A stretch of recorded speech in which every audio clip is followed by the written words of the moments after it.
जब संपूर्ण वैभव होते हुए भी प्रभु श्री राम का मन व्याकुल था, तब गुरु वशिष्ठ के ज्ञान ने उन्हें विषाद से बाहर निकाला। सुनिए बकुल जी की वाणी में। जय श्री राम। स्वागत है। तो कल हमने देखा कि सब कुछ जो सृष्टि में दिखाई पड़ता है वो सिर्फ हमारी धारणा है, वास्तविक नहीं है, क्योंकि ये सब जो दिखाई पड़ता है उसका नाश है और जो वास्तविक है उसका कभी नाश नहीं होता। आज गुरु वशिष्ठ क्या ज्ञान देते हैं? आज 2 फरवरी है और आज के दिन मणिके में क्या है? श्लोक है, आतिवाहिकम एवांतर विस्मृत्या दृढरूपया आदि भौतिक बोधेन मुदा भाति पिशाचवत्। अर्थ है, यद्यपि वे सभी रूप शुद्ध चेतना की प्रकृति के रूप है, तो भी तथ्य संबंधी अपनी विस्मरणशीलता के कारण और विचार के भौतिक रूप के फलस्वरूप वे भौतिक काया धारण कर लेते हैं। वैसे ही जैसे प्रेत रूप विहीन होते हैं, उनकी शरीर नहीं होता प्रेत, ऐसा मानते हैं, परंतु दृष्टा के भ्रम के कारण वो सशरीर दिखता है। बच्चे थे तो क्या बोलते, सामने भूत है, प्रेत है, होता नहीं है, शरीर भी नहीं होता, लेकिन उनको सशरीर दिखता है। तो इस श्लोक को फिर से भाषांतर हम जरूर बात करेंगे, लेकिन उससे पहले वशिष्ठ ने कहा, सृष्टिकर्ता में न तो दृष्टा का भाव ही है और न पदार्थ के बोध का भाव ही, तब भी वह स्वयंभू जाना जाता है। वह ब्रह्मांडीय चेतना में उसी प्रकार प्रकाशित होता है जिस प्रकार चित्रकार के मन में चित्र उपस्थित होता है। तो जब चित्र पूरा बना होता हुआ है, उससे पहले जब कोरा कागज रहता है, उससे पहले पूरा चित्र जो बनेगा वो चित्रकार के मन में होता है। इसी तरह हमारे अंदर एक भ्रमणा हो जाती है, फिर वो पदार्थ के रूप में लाते हैं। सृष्टिकर्ता में पिछली बातें की स्मृति नहीं होती, क्योंकि उसके पिछले कर्म भी नहीं होते, यहां तक कि उसका अपना शरीर भी नहीं होता पिछले जन्म। वह अजन्मा है और आध्यात्मिक तत्व से बना होता है। मरणाधर्म प्राणियों के 2 शरीर होते हैं। वैसे आर्ट ऑफ लिविंग में भी बताया गया है, हमारे अस्तित्व के 7 स्तर है, उसमें से पहला स्तर शरीर है। अब शरीर के इसमें यहाँ पे गुरु वशिष्ठ कहते कि शरीर के भी 2 शरीर है, एक भौतिक और दूसरा आध्यात्मिक।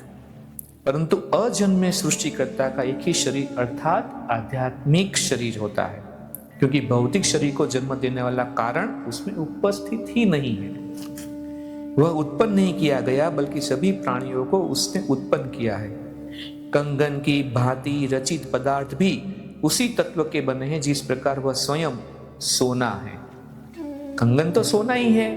अगर हम कंगन को कंगन देखेंगे तो सोना नहीं दिखेगा, लेकिन जब हम ज्ञान से देखेंगे कि भले कंगन है लेकिन है तो सोना।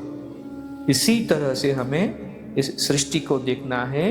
सृष्टि पदार्थ है, लेकिन वो सृष्टि को नहीं देखना है, सृष्टि के सार तत्व को देखना है, तो कुछ है ही नहीं।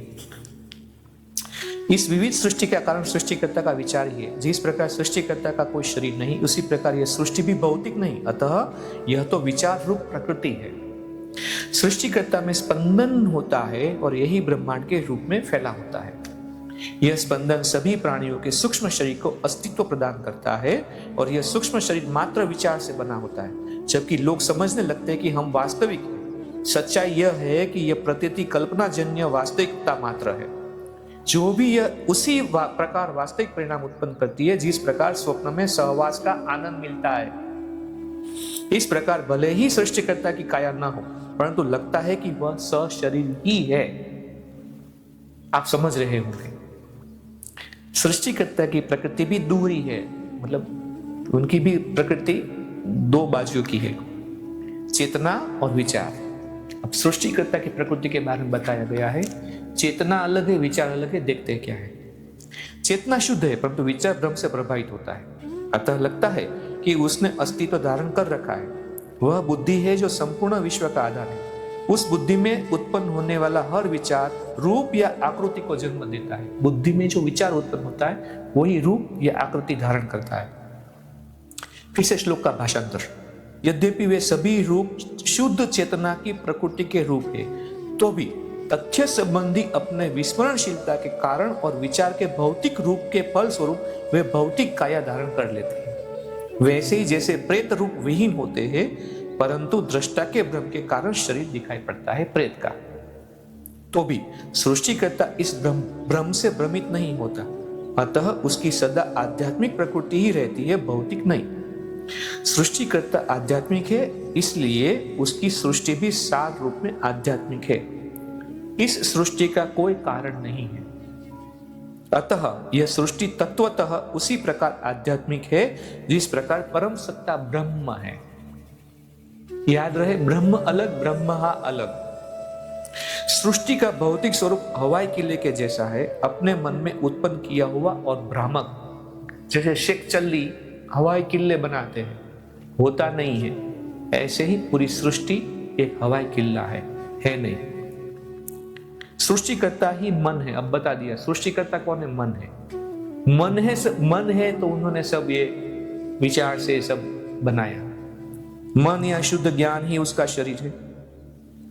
विचार उसके मन में अंतर्निहित है। दृष्टा में पदार्थ का बोध भी अंतर्निहित होता है।